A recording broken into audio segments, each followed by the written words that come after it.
Well, now that the Shibara engine just isn't working out, I was able to find this not a Suzu, this is a Kubota engine. I think this is a v2203. So it's a comparable engine to the Shibara. I think it's a little bit smaller displacement, but this is what the Thomas skid steers had, the T133, which is the same as the CL45. And this one was apparently a low hour unit. I think it came from a reefer truck. So it's said to be low houred, but the hours are unknown, unfortunately. But at the same time, the condition of the engine kind of speaks for itself. So these are the pistons. You can see that the anti-scuff coating isn't worn off. Like very little is. Everything's there. There's an alternator here. There's a starter. The head's been magnafluxed. Apparently these heads are notoriously bad for cracking right in here. Right across there, I think he said. But anyways, you can see that the pink stuff is a magnaflux. The injectors are here. Starters on it, right there. I've got everything to put this engine back together, and the guy that had it, I think he was going to use it in a skid steer and he decided not to, and it sat around in his shop for a long time. So I basically, comes down to, I got this pretty much for scrap metal price. And you can see the bearings as well, or kind of tell the story that this thing was very low hours. So I don't know if these pistons and rods have been marked. This is a way lighter duty engine though than the Shibara. Like, so it's got a 4 on that one that's cast. I don't know if that's, I'll have to look. Yeah, there's, well, it says 5, but this is a 4-cylinder, so I'm not sure what that means. But anyway, the connecting rods and the pistons and everything for the Shibara are definitely way heavier duty than this thing. But these are a good engine, and I know they've put them in the skid steers, so I know that they have enough power. So this is going to be the next project. Is I'm going to just re-ring this thing. I'm going to hone it, re-ring it, because everything should be within spec. I'll measure it and make sure. I'll check the deck and stuff. But according to this guy, I don't know why he took it apart. It was a runner, I think, and he took it apart for inspection. But like I say, I got this so cheap. Like, I got it basically for scrap price. So I couldn't say no to that, and it's definitely not worth fixing the Shibara. I can't get connecting rods for the LEP 854, so it's kind of, I think it's the connecting rod, and I'd have to have the crank reground, and I'd have to put it all back together again and hope that it doesn't spin a bearing again. So this is what I'm going to do. I also picked up some tools. So there's some of the drills, and I got a uni spotter. So all in all, it was a good trip. It was out in the Rust Valley where I got this stuff. Oh yeah, and I got this this Dodge bird bath hood here for one of my trucks. So anyways, I'm doing lots of engine work these days, and this is going to be one of the next.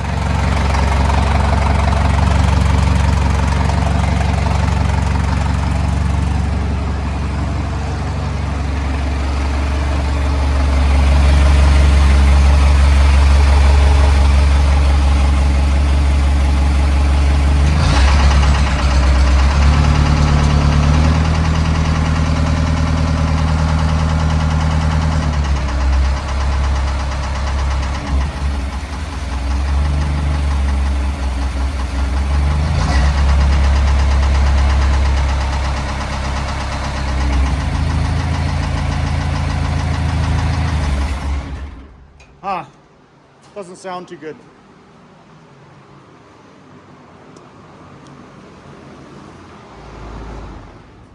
All right, well, something's bad rattling in the engine. Definitely doesn't sound good. The alternator doesn't charge, none of the gauges work. The only thing I can think of is it took so long to crank over. Maybe I did some damage to the bearings. I hope not. But anyways, I guess it runs now, so I'll see how long it runs. Looking at this engine, I just unloaded it from my truck. So there is some markings on the bottom of the pistons. So I got 1, and there's 3 I can kind of see there in the reflection. I'm not sure if I can see anything on there. It looks like it had grease pencil on it. But all I need to know is 3 of them. So I got 1 and 3. And I'm not sure if this one says, if that's a 4 on there, I can't really tell. Anyways, point is that I should be able to figure out where these go. All the rod bolts are there. Hopefully they're not torqued to yield. The only thing I'm seeing that I'm missing for sure is a couple of these little valve stem hats, I guess you could call them. There was one fell out and it was laying in the truck, in the back of the truck, but I don't know where the rest are. One of the things that he brought out was that the injectors, like if you look at the injectors, so he's got those marked, that's number 2, are in really good condition.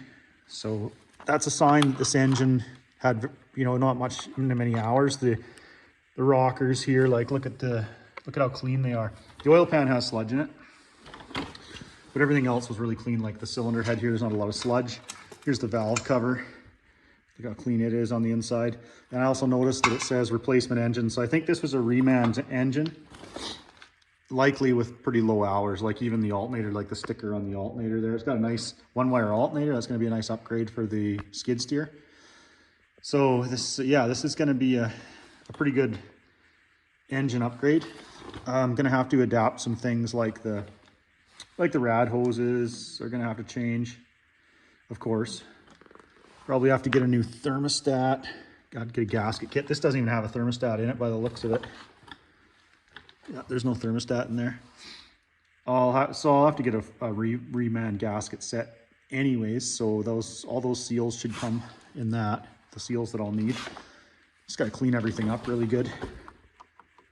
See, connecting rods are good. See, there's a bit of wear on the bearings, but the tin's still on them. So I just really hope I didn't get ripped off again. While it's in, let's take a look here. I gotta put this. So the other thing is that this oil pan probably won't fit in the machine. So there is on Marketplace, actually the guy that sold me this engine told me about a listing for a Bobcat oil pan with the mounts. So the mounts go onto the bell housing and mount it into the engine. I'll have to make my drive plate fit here onto this flywheel. So I might have to re-drill some holes in there. Not going to do anything right away. Yeah, and this has the same setup as the Shibara, where you got to pull the crank out the back of the engine, which is kind of interesting. So rod journals look good. I can turn this over by hand so that none of the bearings are tight, which is good. So yeah, it's in good condition. There's no doubt about that. I'll have to take this big old oil pan off, and then I got to figure out a dipstick arrangement, because this one has this style here. So this might, if I could get the rubber mounts for here, and I could build a mount back there, it probably would mount in with this big wide oil pan, so long as nothing else on the machine is in the way. Like, there's quite a bit of room down below here. Yeah, because those plates that are on this engine are pretty wide. So it's possible, but I'll see if I can get the Bobcat. I think it's a Bobcat 743 oil pan and mounting brackets, and they're pretty cheap, like under $100. So that would probably be the best at this point. Looks like this thing had Synflex fuel lines on it, so it's not a bad thing. Not sure what was mounted on here. So there's going to be a little bit of work to do to manual shut off. And then it's also got a fuel. Okay, so the manual shut off wasn't hooked up. It's got a solenoid. So I'll have to see what I can do there. Shut off solenoid, so I can use the electric stop, or I can use the manual stop here. Got to change the throttle so I get full RPM. That's not a big deal. I'm not worried about that. So I'm not too sure if I'm going to pull the crank out of this one. After what happened with the Shibara, I think I might just pull it right down, pull the crank out, and clean all the galleys out, and then go from there. Anyways, always something to do. I've got another project that I've got to do in the meantime. So this one, I've got to get some piston rings orders and an overhaul gasket set ordered. I can't do anything with it. I can't put it back together until I get all those. I can clean things, but I'd rather just have all the parts and put it back together. Now I'm going to have to get some of those little valve stem hats for it. But I got a couple other projects I got to work on in the meantime. This is definitely priority, though. I've got to get my skid steer going. So stay tuned for more. All right, I've got this Kubota ready to go. Well, I'm going to start on this Kubota. So this is going to go in the skid steer. Shouldn't be that hard of a swap. I've been looking at the mounting of another skid steer Thomas machine that's had the same engine, and how hard it's going to be to put this one in. It's not going to be a big deal, I hope. But this engine is in such good condition that what I'm planning on doing is just honing it out and putting new rings in and putting the pistons back in and new rod bearings. I was going to take the crank out, but I'd have to take the front valve train all apart here. And to do that is going to add significantly to the time, and I need to get this done. I need to get the skid steer going. And this is in such good condition that I don't think there's any reason that I should have to take the bottom end apart. Like I can see the crank journals. The guy I got it off also is a mechanic, and that's what he was going to do with this same engine. Like that's what his plan was with this engine, is just to basically re-ring it and run it, because it's in such good shape. And as you can see with the pistons that I showed you before, there's very little wear, so this thing will probably be good for 10,000 more hours or better. I've just got to get some oil here, and then I'm going to run the old mud ball hone through the bores, and then I can start going ahead and setting my piston ring end gap. All right, here we go. Not the best drill for the job, but anyway, just going to get some oil down in all these bores. And that's what I'm going to start with. That's the beginning of my job here, my rebuild.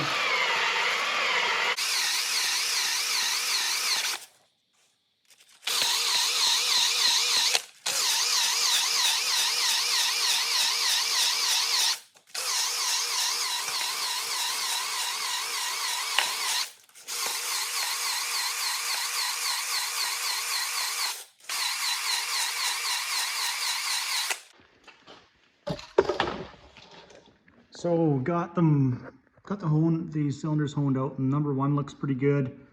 Number two isn't bad. There's some pitting down below there, as you can see. So this guy said that this engine didn't have any water in it, but I could see some, looked like flash rust on the cylinders when I looked at this engine, and he said that it was just some staining, like flash rust type stuff. It wasn't pitting. He obviously was lying, because there's pitting down there. And then he said, well, if it's below piston ring travel, it's not a big deal. So that cylinder probably could still be run the way it is, because that is pretty low in the bore.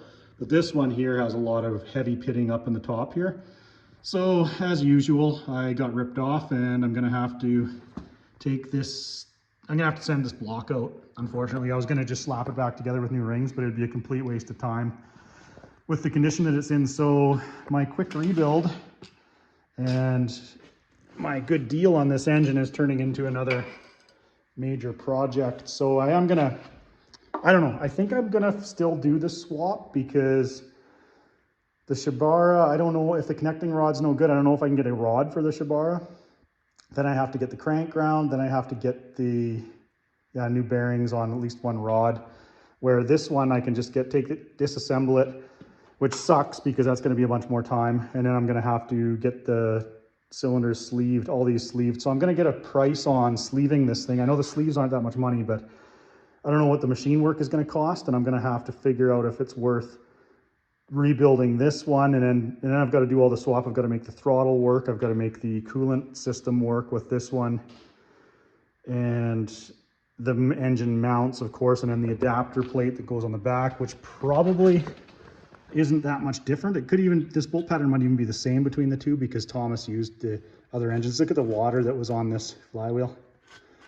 This thing must have got water in it, and Buddy wasn't being honest about it. So the reason why I didn't notice, I was saying, I noticed some of the rust in the cylinders, but he had a bunch of like oil in there for storage, so it was really hard to tell. But you can tell now, look at that. So it sat with water, and it is in good shape, and I'm sure it is a low hour engine. And the crank doesn't, I don't see anything on the crank like rust or pitting. But yeah, this kind of tells the story. Well, this had a plate bolted onto it too, so that's part of the reason why it rusted so much there. But I've also got the Bobcat oil pan for it. So I definitely am gonna fix this engine. I just don't know if it's be worth fixing this one or tearing the Shibara back out and fixing the Shibara.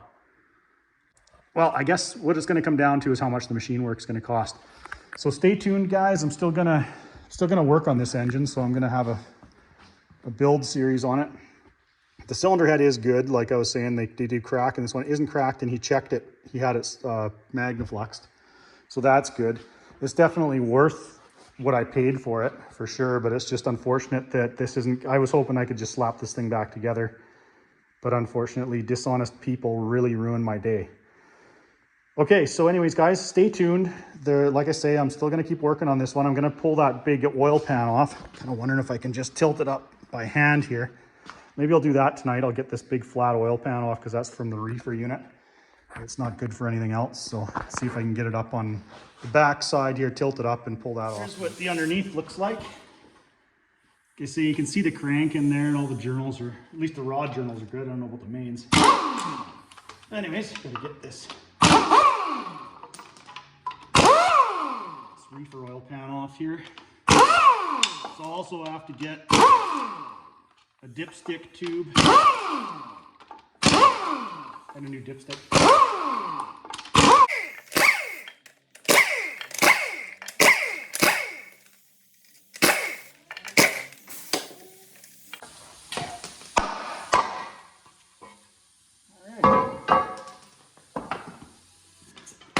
That's done.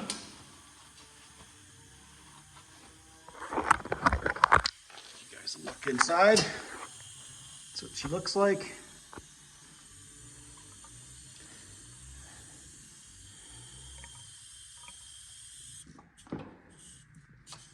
Yeah, it's not all full of gunk like the Shibara was. So yeah, I'll carry on with this one. So this oil pan will go right on there. Oh, is that different too? Guess I'm gonna need some bolts for it.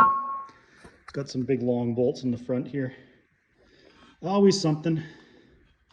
Okay, well, I guess I'm gonna add that to the parts list. And the other thing that I have to do is modify the valve cover, so I have a fill here, because this is the oil, the dipstick and the oil fill on this big wide oil pan for the reefer unit. I'm guessing that this flange looks like it's the same thickness, so I can use all these short bolts, reuse all of them by the looks. Oh, maybe they're too long. It could be too long to put in this. So that's not a big deal, though. I can pick up some hardware. Very disappointing though so far. So anyways, I'll get in touch with the machine shop and see what I can do. So I guess I will be doing a full disassembly on this one instead of just the re-ring. So the Shibara may be worth pulling out and fixing then, because this one's got a lot of new parts in it. Okay, I guess I'll have to make that decision when I get some prices. Anyways, guys, that's where I'm at with this project. I do have all my nice new parts for it, and I'm looking forward to seeing how they perform. Whole box of new stuff here. Okay, guys, stay tuned for more on this project.